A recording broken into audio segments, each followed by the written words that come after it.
Movie के start होते ही हमें 4 फ्रेंड्स दिखाए जाते हैं जो कि ऑडियंस में बैठे हुए थे, क्योंकि वो वहाँ पर कार रेस देखने आए थे। उनमें एक लड़का जिसका नाम निक होता है और उसकी फ्रेंड का नाम लॉरी होता है और उनके साथ उनके 2 फ्रेंड्स थे। और जिस जगह पर वो बैठे हुए थे उस एरिया का नाम था 180। वहाँ सब लोग काफी इंजॉय कर रहे होते हैं, लेकिन निक थोड़ा अपसेट था। उसे कुछ भी अच्छा नहीं लग रहा था। उसे ऐसा फील हो रहा था कि जैसे कुछ गलत होने वाला है, क्योंकि उसे वहाँ पर बहुत ज्यादा नेगेटिव क्लूज मिल रहे थे। वो अपने आसपास बैठे हुए कुछ लोगों को देखता है। उन लोगों के सामने एक काउबॉय आकर बैठ जाता है। वहीं पर एक अमेरिकन कपल भी आया हुआ था जिन्हें गार्ड कुछ कह रहा था। एक मदर थी जो कि अपने 2 बच्चों के साथ वहाँ पर आई थी। इनके अलावा एक कार मैकेनिक था जो कि अपनी बेस्ट फ्रेंड के साथ वहाँ पर आया था। निक को लग रहा था कि वहाँ पर एक एक्सीडेंट होने वाला है जिससे क्रैश हो जाएगा, और उसे बिल्कुल ठीक ही लग रहा था, क्योंकि एक कार जिसका नंबर 45 था उसमें एक स्क्रू ड्राइवर फंसा रह जाता है और वो स्क्रू ड्राइवर रेस ट्रैक पर गिर जाता है, जिससे एक कार का टायर फट जाता है और वो क्रैश हो जाती है। एक टायर उस मैकेनिक की फ्रेंड के ऊपर आकर गिरता है जिससे वो मर जाती है। सब लोग घबराहट के आलम में इधर उधर भाग रहे थे। रेस ट्रैक पर सारी कार एक दूसरे से टकरा रही थी और उनके टुकड़े दूर दूर आकर गिर रहे थे, जिससे उस अमेरिकन कपल की भी डेथ हो जाती है। एक कार इंजन उन बच्चों की मदर पर आकर गिरता है जिससे वो क्रश हो जाती है और वहीं पर मारी जाती है। वो मैकेनिक भाग रहा होता है और एक बहुत बुरे तरीके से उसकी भी मौत हो जाती है। उसके बाद वो काउबॉय मरता है। निक के फ्रेंड्स भाग रहे होते हैं और उनके ऊपर छत गिरने से वो भी मारे जाते हैं। वहाँ पर एक बहुत बड़ा ब्लास्ट होता है जिससे लॉरी और सिक्योरिटी गार्ड मारे जाते हैं और वहीं पर निक की भी डेथ हो जाती है। और तभी निक फौरन सेंसेस में आ जाता है। और यहाँ पर निक को समझ नहीं आ रही थी कि आखिर उसने ये क्या देख लिया है।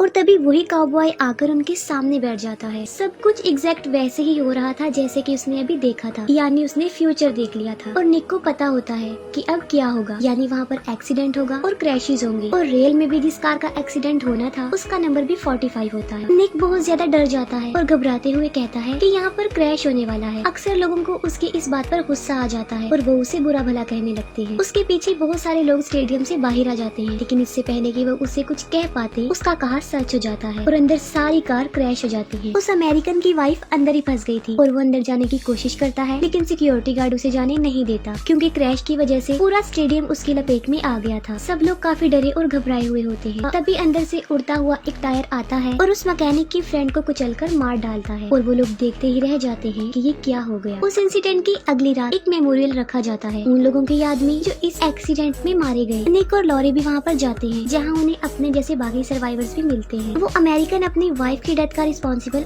गार्ड को समझ रहा था, क्योंकि उसने अंदर जाने जो नहीं दिया था। उसकी बातों से लग रहा था कि वो काफी गुस्से में है और वो अपनी वाइफ की डेथ का बदला जरूर लेगा। रात को भी निक को एक विजन दिखाई देता है जिससे वो डर जाता है और जाग जाता है। उसने अपने विजन में कुछ आग जैसा देखा था और उसे समझ नहीं आ रही थी कि ये क्या है। दूसरी तरफ वो अमेरिकन काफी नशे में था और वो उस गार्ड के घर जाता है। वो ट्रक को ऑन ही छोड़कर गार्ड के घर में जा रहा था। तभी अचानक से बियर कैन रेस पर गिर जाते हैं और उसका ट्रक चलने लगता है, जिसकी वजह से वो चेन में फंस जाता है और ट्रक उसे घसीटते हुए ले जा रहा था। और फ्यूल गिरने की वजह से उस चेन में आग लग जाती है। वो चिल्ला रहा होता है और तभी उसके चिल्लाने की आवाज सुनकर वो गार्ड बाहर आ जाता है और इतने में ही आग इंजन तक पहुंच जाती है और वहाँ पर एक बहुत बड़ा ब्लास्ट होता है। और जब निक की न्यूज देखता है तब उसे पता चल जाता है कि जो विजन उसने देखा था वो उस अमेरिकन की डेथ का ही था। और अभी वो इस बारे में सोच ही रहा होता है कि उसे एक दूसरा विजन नजर आता है। अब विजन तो वो देख लेता है, लेकिन इस बार भी उसे ये पता नहीं चल पाता कि अब डेथ की किसकी बारी है। वो मदर अपने बच्चों के साथ एक सैलून में जाती है। उस लेडी के बच्चे एक साइन बोर्ड पर पत्थर मार रहे थे और वहाँ का गार्डनर उन्हें ऐसा करने से मना करता है और वहाँ से भगा देता है। जब वो लेडी सैलून में बैठी होती है तब वहाँ पर बहुत सारे ऐसे इंसिडेंट्स होते हैं जिनसे वो मर सकती थी, लेकिन उन इंसिडेंट से तो वो बच जाती है। लेकिन जब वो घर वापस जा रही होती है तभी एक ग्रेस कटर से एक पत्थर हिट होता है जो सीधा आकर उसकी आंख में लगता है और वो मर जाती है। और वो पत्थर किसी और ने नहीं बल्कि उसके अपने बच्चों ने ही वहाँ पर फेंका था। उस लेडी की डेथ से निक को पता चल जाता है कि डेथ उनकी आसपास ही है। न्यूज़पेपर के ऊपर भी 180 लिखा हुआ था और वो इसके बारे में रिसर्च करते हैं। और तब उन्हें 180 की तबाहियों के साथ साथ डेथ के पूरे कॉन्सेप्ट का पता चल जाता है कि वो कैसे काम करती है। और वहीं पर उन्हें डेथ के बारे में एक इन्फॉर्मेशन मिलती है कि अगर वो डेथ की प्रोसेस को रोक देते हैं तो वो खत्म हो जाएगी, लेकिन असल में ऐसा कुछ नहीं था। निक को एक और विजन आता है। अब वो डेथ के बारे में तो जान चुका था, लेकिन उसे ये पता नहीं होता कि अगली बारी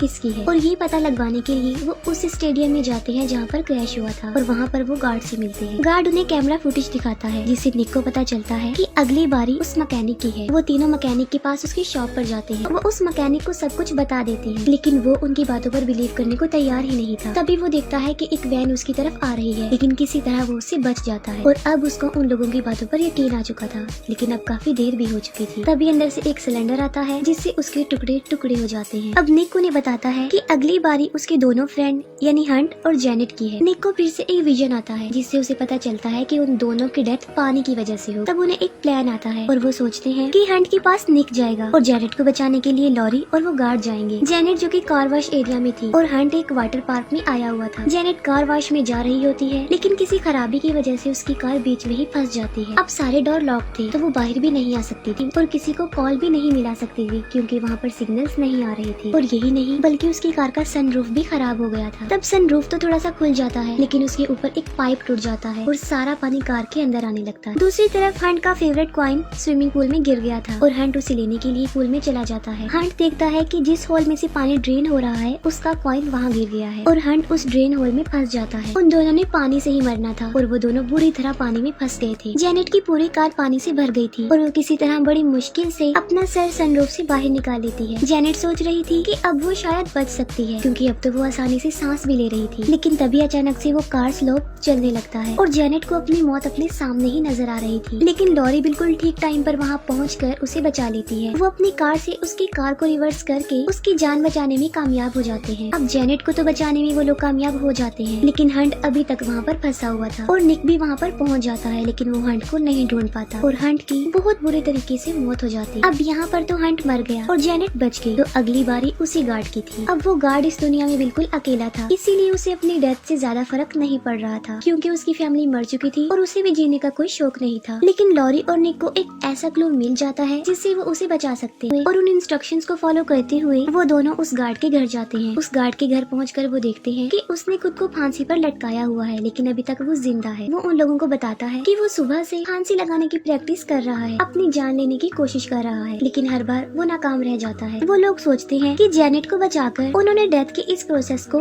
तोड़ दिया है और अब वो लोग सुकून से अपनी लाइफ गुजार सकते हैं। वो लोग डिसाइड करते हैं कि सेलिब्रेशन करने के लिए वो लोग ट्रिप पर जाएंगे। निक सामान पैक कर रहा होता है और लॉरी जेनेट के साथ एक फिल्म देखने गई हुई थी। तभी निक देखता है कि टीवी पर उस काउबॉय की न्यूज चल रही थी यानी उसे क्रैश से सेव कर लिया था। तब निक फौरन समझ जाता है कि अगर वो काउबॉय बच गया है तो अब मरने की बारी उसी काउबॉय की है। तब निक जल्दी से हॉस्पिटल के लिए निकल जाता है और वो उस गार्ड को भी वहाँ पर बुला लेता है लेकिन पहुँचने में उन्होंने काफी देर लगा दी थी क्योंकि डेथ ने तो अपना काम शुरू कर दिया था और वो उनकी नजरों के सामने ही मारा जाता है और वो कुछ भी नहीं कर पाते। अब निक और गार्ड जल्दी से वहाँ से निकलते हैं क्योंकि उन्होंने लॉरी और जेनेट को बचाने के लिए जाना था। वो दोनों बातें करते हुए जा रहे थे तभी एक एम्बुलेंस उस गार्ड को उड़ाकर अपने साथ ले जाती है। तब निक जल्दी से उस मॉल तक पहुँचता है और उसे फिर से एक विजन नजर आता है और वो लॉरी को ढूंढने लगता है। लॉरी सिनेमा हॉल में बैठी हुई थी लेकिन डेथ ने अपना काम शुरू कर दिया था। सिनेमा हॉल के बिल्कुल साथ वाले रूम में आग लग गई थी। निक लॉरी को ढूंढ लेता है। वो उन्हें बताता है कि मौत का ये खेल अभी तक खत्म नहीं हुआ है और बेहतर होगा कि उन्हें वहाँ से निकलना चाहिए। लेकिन जेनेट उनके साथ जाना नहीं चाहती थी और वो वहीं बैठकर मूवी एंजॉय करती है। तभी मूवी में ब्लास्ट होता है और वो ब्लास्ट रियल बन जाता है जिससे जेनेट भी मारी जाती है और अगली बारी लॉरी की है। वो उस मॉल से निकलने की कोशिश करते हैं लेकिन ब्लास्ट की वजह से पूरा माल उसके पेट में आ गया था। लॉरी का पाँव एक्सीलेटर में फंस जाता है और वो निक के सामने ही मर जाती है और तभी निक फौरन से सेंसेस में आ जाता है यानी एक बार फिर से उसने फ्यूचर देख लिया था और वो उस गार्ड के साथ उस हॉस्पिटल से बाहर आ रहा होता है। वो गार्ड उसे बातें करते हुए चल रहा होता है। अब गार्ड के साथ क्या होने वाला है ये निक जानता था लेकिन इससे पहले कि वो खुद को संभाल पाता वो एम्बुलेंस उस गार्ड को उड़ाकर अपने साथ ले जाती है। अब निक मॉल में जाता है और वो सिनेमा हॉल में जाने की बजाय उस रूम में चला जाता है जहाँ पर आग लगी हुई थी क्योंकि वो सब लोगों को बचाना चाहता था। वो आग बुझाने की कोशिश करता है